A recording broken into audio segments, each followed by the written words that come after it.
Up next, another energy-saving technology ready for its day in the sun.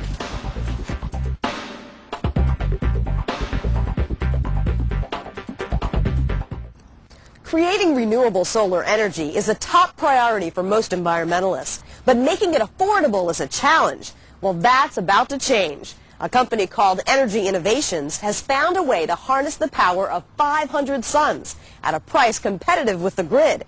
It starts with a great deal of concentration. One, two. Want to save the planet and save money at the same time? Then come to Pasadena, California and meet your dream team. Because it's their dream to build a solar energy collector that could revolutionize the way we get power. A company called Energy Innovations has built a device named Sunflower that uses mirrors to reflect the sun's rays into a photovoltaic receiver. The receiver sits above the unit and has photovoltaic or PV cells to collect the sun's energy that will blossom into usable power. Traditional solar panels use PV cells too, but are typically expensive and inefficient conductors. The traditional solar panels out there today are made of silicon and very expensive semiconductor material, and that's one of the reasons the costs are prohibitive. What we've tried to do is reduce the amount of material by concentrating light with the use of mirrors. Okay. Solar energy is immense but very diffuse. If you actually concentrate the sunlight to a focal spot, you can then convert it more effectively. And we're concentrating it with very cost-effective mirrors. Make these as flat as you can, so they're flat to you, so that they're all... Concentrating the sunlight is key, but there's an even greater challenge. So do 1, 2, 3, 4, 5, and 6. The biggest challenge we have actually is that the sun moves. The Earth is turning, so concentrating light you can't do with a static mirror.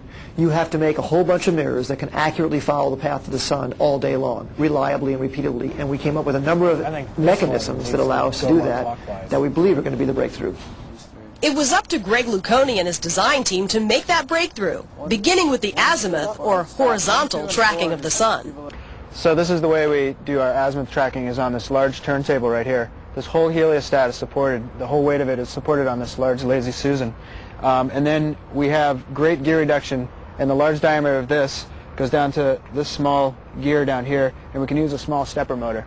And if I step out and show you, this whole thing turns to face the sun, and it will keep turning slowly with that stepper motor, and we'll find when it's perpendicular to the sun, stop, and then all of these sticks will align and do the elevation tracking this way.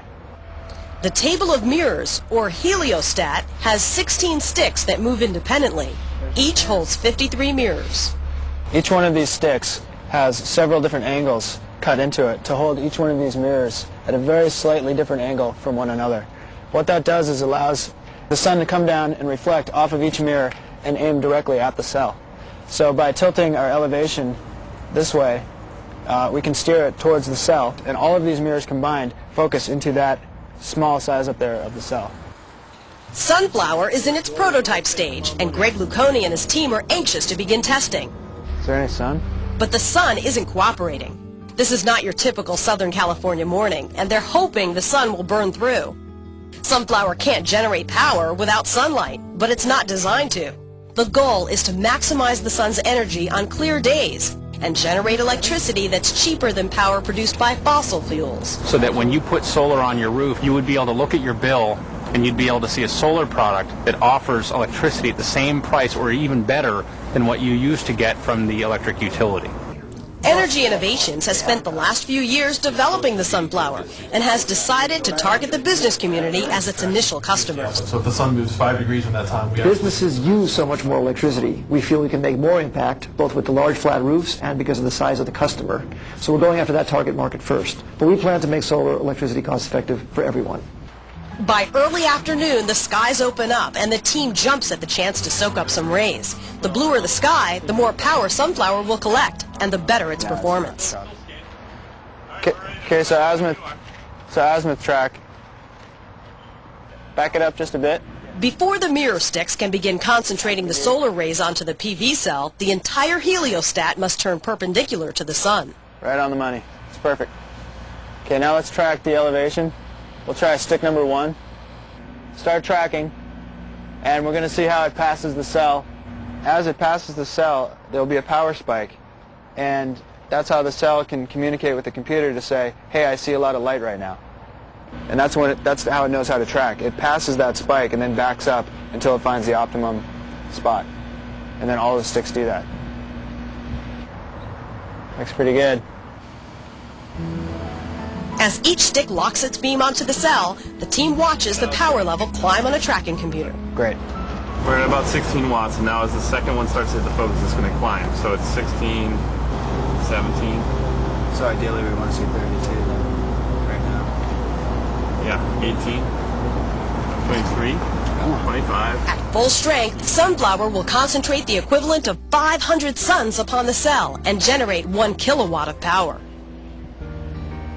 A typical home would need 5 or more sunflowers to meet its average power needs, but chances are you couldn't fit 5 of these units on your roof. That's why, for now, Sunflower is better suited for businesses with large flat roofs that can provide the space. Let's do... The next big challenge is to reduce the size and get it ready for manufacturing, and ultimately make solar power the leading alternative to fossil fuels. Our dream is renewable solar energy, so people use it as they get it. And we would like the world, maybe in 100 years, maybe in 200 years, to be 100% renewable. We're going to have to be that way because the growth of population and the importance of energy in our lives, we have to move to renewable energy to get enough of it. We think that you will see more and more panels up on rooftops, and pretty soon commercially we think it'll be just as commonplace as seeing a heater or air conditioning unit up on a roof. Sunflower success could sow the seeds of a new model for renewable energy, a shining example of technology that makes sense environmentally and economically. Energy Innovations plans to offer Sunflower for the commercial market first, promising a product that's twice as cost-effective as flat panel collectors.